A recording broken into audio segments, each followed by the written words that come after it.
Alaskanperformance Partners. Count on performance, not promises. Hey everybody, it's Amanda Pineda, and today I'm going to be walking you through a first-time home buyer or any home buyers. I'm going to be walking you through the process of offer to close. Now, when becoming a first-time home buyer, I know that the process is very new and you might not know what it takes to get a home, what the process is. You're thinking, where should I start? Most first-time home buyers, especially millennials now, are starting the process on Zillow, Trulia, Realtor.com.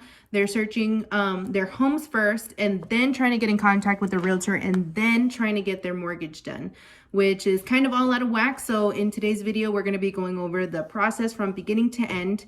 And there's 5 parts to the process. Now in this 5 steps, step number 1 is preparation. Step number 2 is confirmation. Step number 3 are legal steps. Step number 4 is making sure all the safety requirements are done. And then step number 5 are all the final pieces that come together and then we record. So we're going to be going over preparation first. When you're preparing to get a home, the first thing that you want to do is get a mortgage pre-approval. The reason why we want to do this is because your pre-approval is going to determine your price range. And so what you can afford is definitely important to know when you're shopping for a home, because nothing is worse than falling in love with a home that you can't afford. And there are several different types of lending options that you can go with. The most common 3 are FHA, VA, and conventional.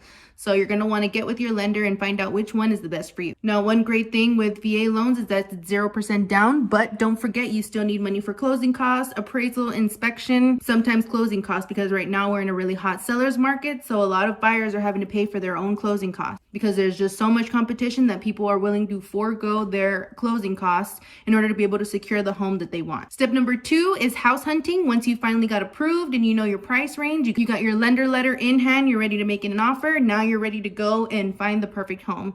So this is when you're going to start looking on Zillow, on Trulia. You're going to want to get with your realtor and have them start making appointments, start sending him all the homes that you think might be the one for you.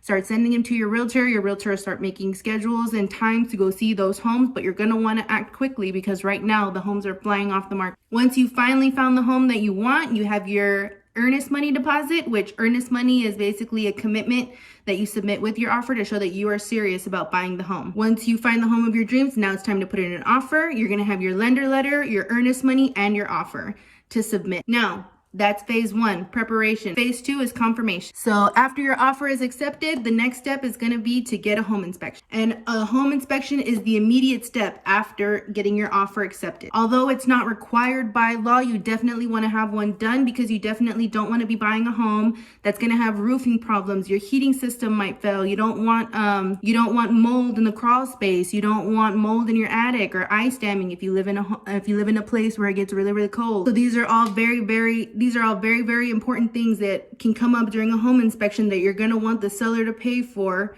or try to negotiate and get some of those done so that way you don't walk into a complete mess and have to fork out all this money. After the home inspection is complete, then you're going to want to do your post inspection agreements, which is basically your repair amendment. Depending on the results of the inspection is going to determine how much money you can go back into negotiations and be like, hey, we're not going to fix the roof, but we'll credit you this much at closing, or we'll raise the price, or we'll lower the price. It's all going to depend on situation to situation. Now, something that is definitely optional during this phase is a home warranty. A 1-year optional home warranty usually covers things like the heating system. It's basically for appliances. You can basically get a home warranty, and then if something in your home breaks and cannot be repaired, you pay a deductible and they'll replace it or fix it for you. And that completes step 2. Step 3 are the legal steps. So the next thing that's going to come up is a title search. So before your purchase is considered legal, it has to go through the title search process. The title company that you are working with is going to do a really in-depth search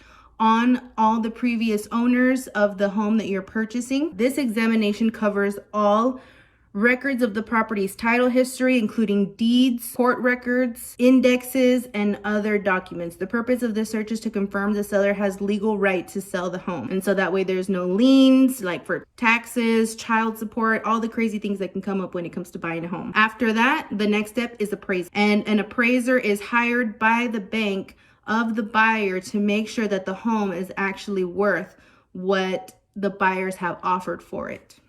So in most cases, the appraiser is going to go back and make sure that the home is actually as much as the buyer is willing to pay for it. And this is just to ensure that the value of the property matches the value of the loan that they're giving. And it also confirms that the buyer won't be overpaying for a property. Once the appraisal is done, then it's the final commitment from the buyer's lender. Once these steps are completed to satisfaction, your lender will issue a loan approval. This letter covers all loan terms and agreements for the mortgage. It will also outline all mortgage closing costs and any stipulations prior to the closing. Step number 4 are the safety requirements. So now that the appraisal is done, you've gotten final commitment from the lender. Now it's time to get the well and septic inspection and make sure that that is good and up to code. If your new home is serviced by an on-site well or septic, an inspection should be part of the home buying process. And it is very important for you as a new buyer to make sure that this inspection is done as part of a condition of the sale. After that, you're going to want to have proof of insurance. This is for the buyers. You're going to want to get good homeowners insurance, and this will become a portion of the mortgage payment,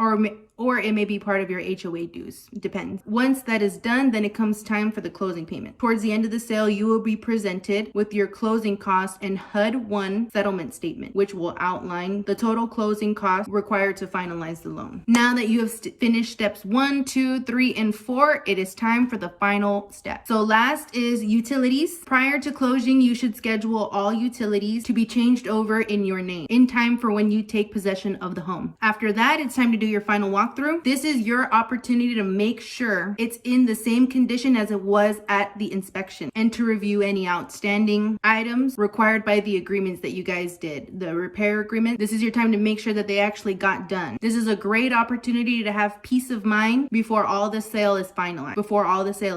Although this step is not mandatory, it's definitely recommended. And then lastly, what everybody has been waiting for, the close of the sale. This is the process that finalizes the purchase. It's also known as your recording. And now that everything is official, you will receive the keys to your new home from your realtor and take that grand old sold picture right in front of your new house and post it on Facebook and everywhere to let all of your friends and family know that you are now a brand new homeowner. Congratulations.